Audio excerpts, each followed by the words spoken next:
Please be seated, mga kapatid. Hallelujah. You must know God for yourself. Iuling mabasa isuon ang 1 Kings chapter 13, 1 to 2. Dili klaro ang islutan ialagad sa Diyos o iyang pangalan. Apat klaro ang hari ining panahon na mao si Jeroboam. Samtang si Jeroboam isuon naghari, na hindi pa siya diha sa kaubukon sa Diyos. Nalayo siya, nagsugod siya panghalad sa mga halad, isuon nga insinso, dili pinatumong sa Diyos nga gamanan. Kung dili nagahalad siya isuon, nagsugod siya gahalad sa mga halad, ngadto sa mga Diyos isuon. Praise God. Kung ito na yung propeta na ipadala isuon sa Diyos, aron i-rebuke si Jeroboam. And the Bible said, mga kapatid, hallelujah, na kining propeta nagmaysugod sa pag-rebuke ng King Jeroboam. Amen. Praise God. Hallelujah. Alagad sa Diyos kanipadala isuon aron mamulong sa pipila pakatuig na malabot isuon. Hallelujah. And 300 years later, Josiah takes the throne. Human sa pagpamulong isuon sa propeta, ngayang i-rebuke si Jeroboam, 300 katuig pa ang ilabay usa ang katumanan. At doon ay mga plano sa Diyos na sa kadugay makainuntang murag dili gikan sa Diyos. At doon ay mga panaan ng Diyos sa atong kinabuhi na makainuntaw sahay wa pa man maabot 3 years, 5 years naman murag wa may resulta sa akong nadungog nga pulong gikan sa Diyos. But let me remind you, ladies and gentlemen, at tunay katumanan sa tanang saad sa Diyos, madugay man kini o madali igsuon. Sa ako nagingon, walay makababag pag ang Diyos ang mamulong igsuon. 300 katuig ang milabay sa diyang mingon ang propeta, nga dunay makaw nga baka, nga panganlan, hallelujah, o Josiah, nga maoy mong puli sa ginharian, o mausab, o dako nga kausaban sa maong ginharian. Now bear with me for a moment, mga kapatid. By the age of 16, he brings reform. Sa 16 anyos kini si Josiah isuon, hallelujah, dako kay siya guluhaton sa maong ginharian. Sa iyang pagkabatan isuon, hallelujah, dakong challenge sa iyang giatubang, ganawan halos tanang katawhan isuon na hindi pas nagikan sa balaod sa Diyos. Maunang si Hosea isuon, 2 Chronicles 34, 3-5, kaysa ikawalo katuig sa iyang paghari, samtang batanon pa siya misugod sa pagpagita sa Diyos ni David nga iyang amahan. O sa ikanapulo daw katuig siya nagsugod sa paghilo sa Huda o Jerusalem, gikan sa mga tag-as nga dapit, o sa mga Assyrim, o sa mga linilok na larawan, o sa mga tinunaw na larawan, o ilang gigunog ang mga halaran sa mga Baal diya sa iyang atubangan, o ang mga larawan sa adlaw nga dinha sa itaas iyang ipamukan, o ang mga Assyrim, o ang mga linilok na larawan, o ang mga tinunaw na larawan iyang ipanugmok, o gihimong abog kini, o gisabula kini sa ibabaw sa mga lugnanan niyadtong mga naghalad kanila, o siya nagsunog sa mga bukog sa mga saserdote sa ibabaw sa ilang mga halaran, o gihiluan ang Huda o Jerusalem. At tunay dako nga reform ang gihimo ni King Josiah. Di basta-basta isuon ang Huda o Jerusalem sa pagpuli niya sa paghari. Hallelujah, nagsimba, nagsugod na sila pagsimba sa nagkalilain ni Diyos. Nagsugod na sila og halad igsuon. Hallelujah, nagpatay mga hayop, naghimo sa mga paghalad na wala gisugo sa Diyos. Apan pag-abot sa matangon nga hari nga si Josiah, nagsugod siya igsuon sa iyang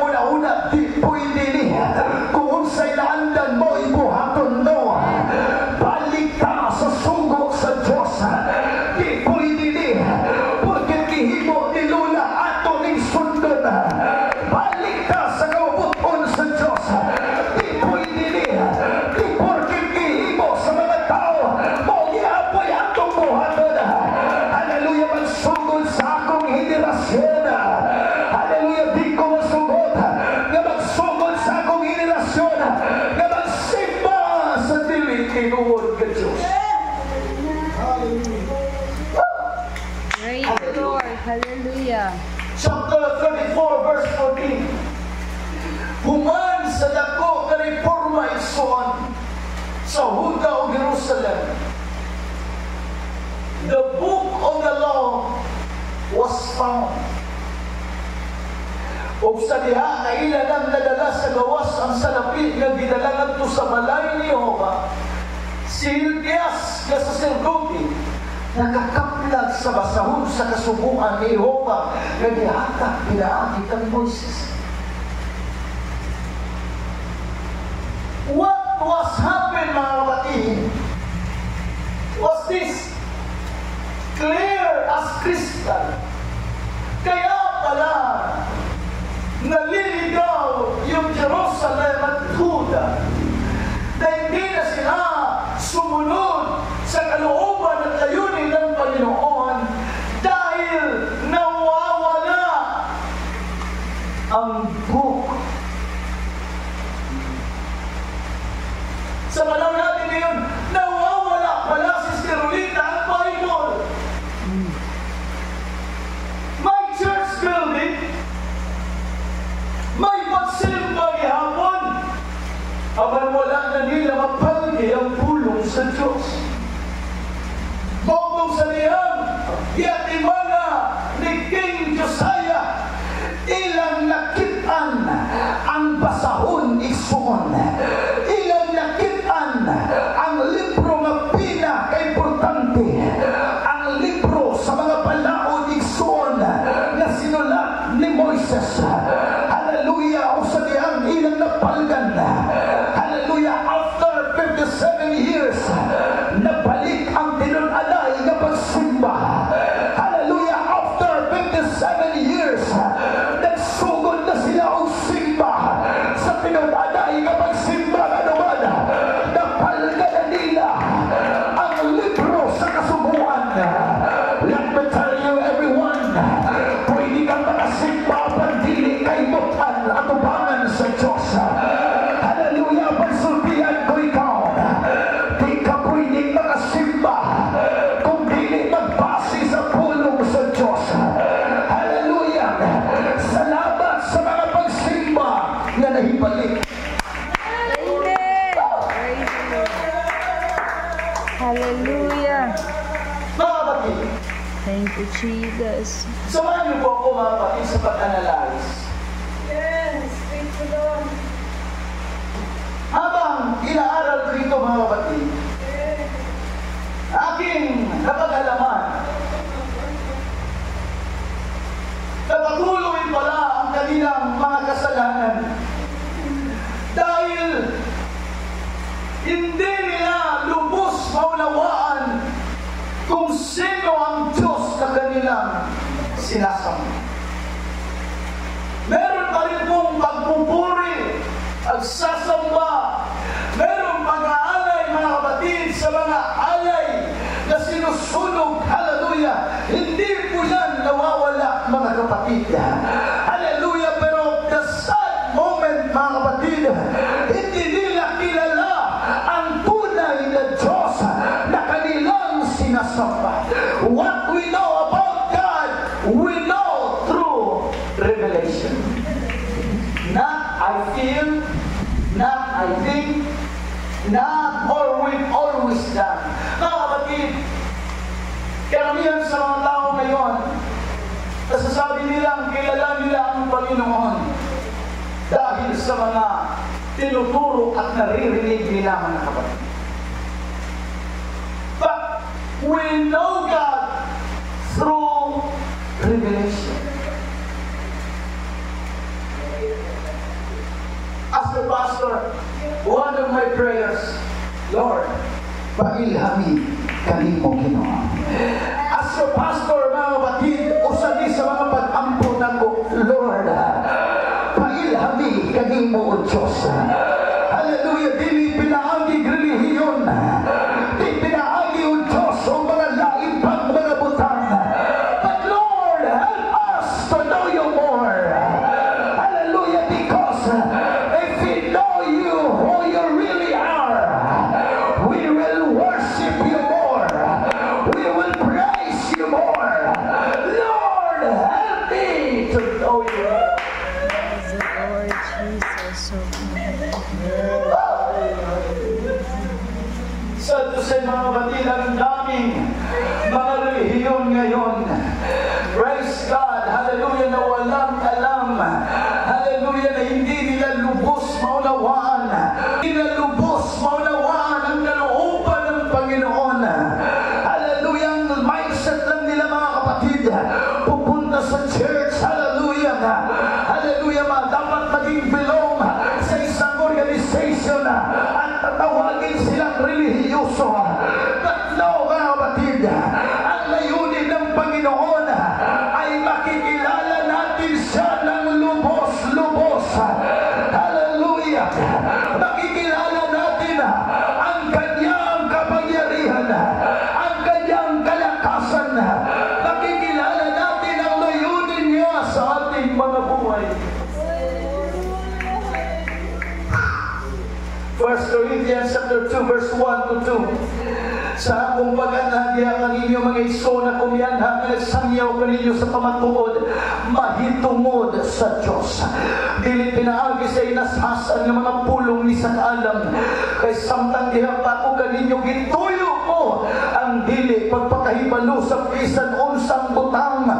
Gawas kang Jesucristo lamang o kaniya ingon nga linansang sa cross.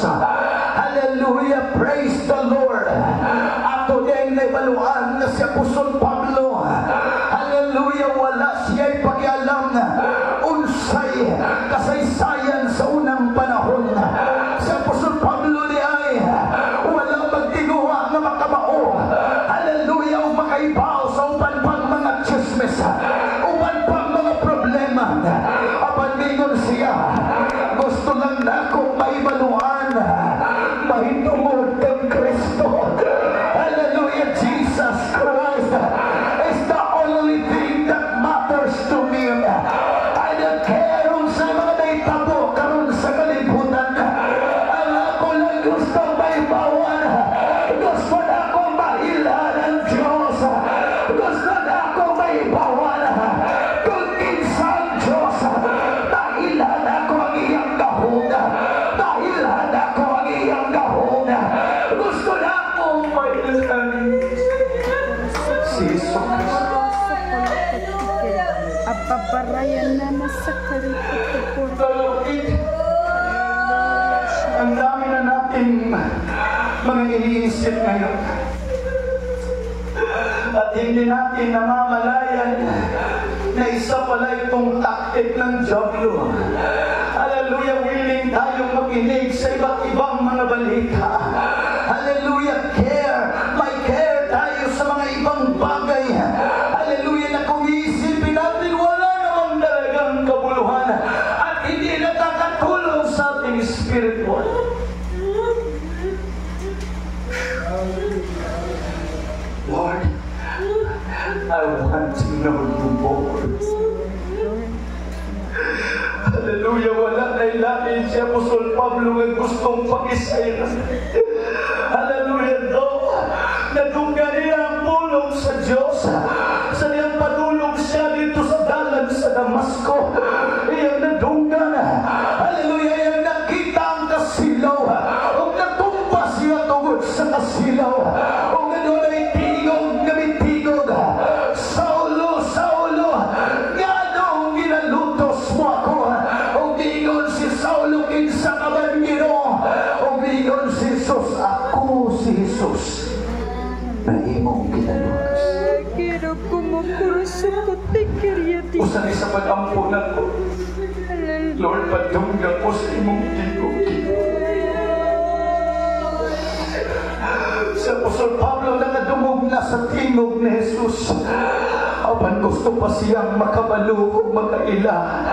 Hallelujah, mahitungod kang Jesus Christ. Hallelujah, my brothers and sisters in the Lord. Ayaw ka kontinto sa imong nadungog lang. Ayaw ka kontinto sa mga testimonyo sa mga tao. Pangaduya, Lord, I want to have a real yasotoya. I want to have a real encounters with you. I want to have a real experience with you. Kung naging sulti ka sa unang mga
Invest your time.